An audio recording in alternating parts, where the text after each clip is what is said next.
It is one of the most consequential decisions regarding abortion in recent memory, and it has Iowa activists on all sides of this issue paying close attention and thinking what could come next. We're going to talk to one who hopes that somehow Iowans will find a way to talk about this, even when people so strongly disagree about it. Plus, find out why a Des Moines woman was so proud when the movers showed up at her house and took some of her things all the way to Chicago. And in the Insider's Quick Six, one insider's take about the 2024 Republican presidential frontrunner, and it's not Donald Trump. From your local election headquarters, this is the Insiders with Dave Price. Texas's new law will ban nearly all abortions, and abortion providers could face a $10,000 fine if a woman gets an abortion there past 6 weeks gestation. Iowa activists are closely watching this. They have tried to move the current ban. For the most part, a woman cannot get an abortion in Iowa past 20 weeks. Now, one Iowa activist is hoping that what happened in Texas could bring some change here in Iowa. One of our platforms that we use at Iowa Faith and Freedom and nationally is we do not believe in abortion at all. It's one thing that we continue to try to strive to maintain that.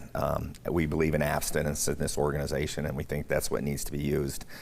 So yes, nationally, on the national level for the Faith and Freedom, they're very much engaged in what's going on in Texas, and they will continue to be engaged. We've seen groups and then individuals also pushing. We know what the end goal is, and you just mentioned what your end goal is there, right. That you don't want abortions at all. But states have had success in kind of moving it that direction, right? So correct. 20 weeks, Texas is down to 6 weeks. Why incrementally has that seen more success? That's a really interesting question to ask. I think incrementally, I think people in our organization in particular, and people that we poll and we find out that abortion, we feel that it is abused in this country. We've reached the point where I think people are saying, hey, it's becoming a form of birth control rather than another form of, going back to my earlier comment we believe in abstinence. We believe in the Lord Jesus Christ, faith and freedom. And so I think you'll see that. But on the other hand, we've seen it go the other direction. We can look over on the East Coast and to, some of those states, New York, that have actually pushed the limits to the end of, at conception. And that's just not what we want to see in our organization. But some people really struggle with this concept in the sense that if you believe fundamentally abortion is wrong under any circumstance, then doing this idea of just pushing it incrementally is it's just less bad. Right. Right? So how do people come to terms with that while it might be moving in the direction that you want, it's not all? When we can get a win, we take the win. I'm kind of a believer, and I tell philosophy in life that sometimes when you give an inch, people take a mile. And I believe that that's happened a lot in this country, that we've given freedoms beyond this that have gone on. So we take the wins where we can get them. Are we going to win every fight? No, that's not going to happen. That's just not possible in this country. People are in different states, have different viewpoints.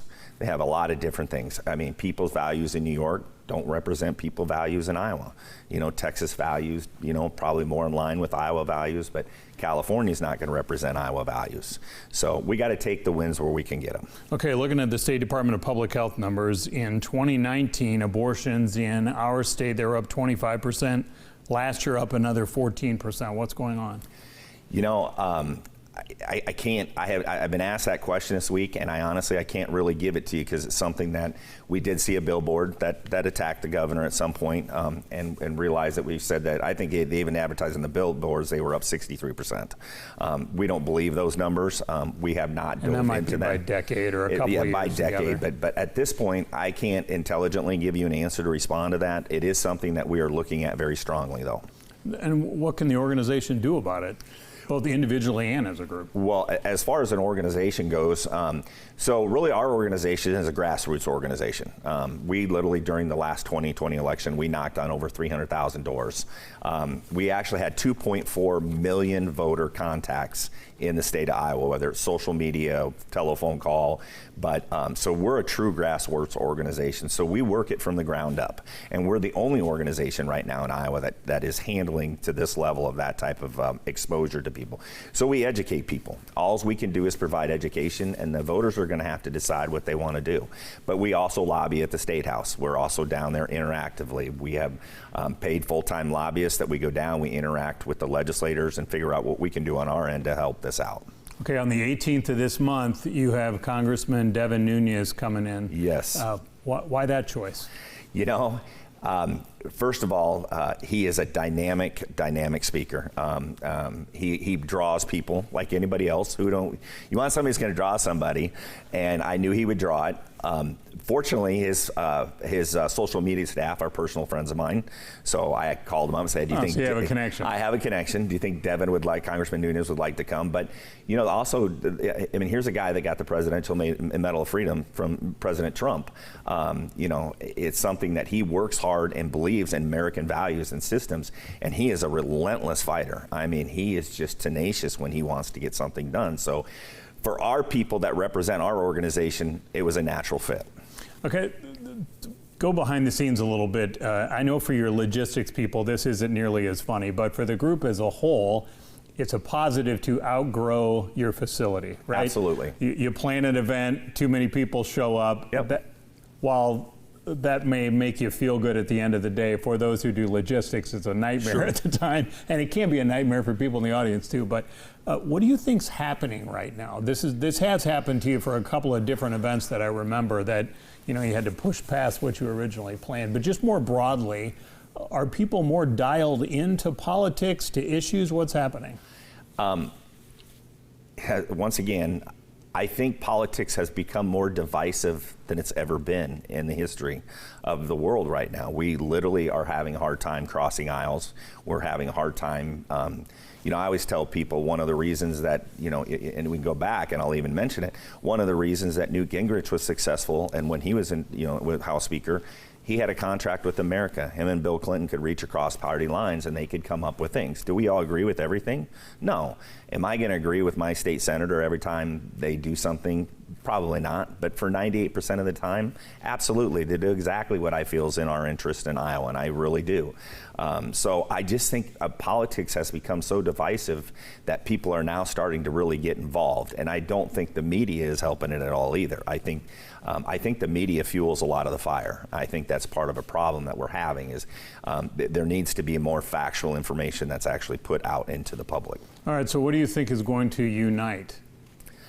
And can you even, when you're talking about an abortion, that's pretty tough, right? That's if you tough. think it's if that is a true moral issue, correct, that an abortion is a sin, how do you unite with somebody who thinks it should be a choice? That's a tough situation, and I guess we have to cross and keep open lines of communication when we do this. We have to keep discussing of what's going to work, what we're going to do. Am I going to convince everybody that abortion? I'm not going to. That's not going. Can I change people's minds that maybe are on the fence? Yeah, I think we can have that discussion and hopefully switch people to that side. But to say that we're truly going to stop abortions in this country and change everybody's mind behind this, that's not going to happen. One other point about the Devin Nunes appearance at the dinner here, you may have noticed we didn't talk about the location of that. That is one thing that they had not publicized yet. They said there were some security concerns there, but obviously when you signed up, they would work their way through all of that. So we'll have to stay tuned on that part. And he will also be back for the Quick Six later on in the show. But first, the super volunteer who's about to let some of her most prized possessions go on display in Chicago. We'll hear from her.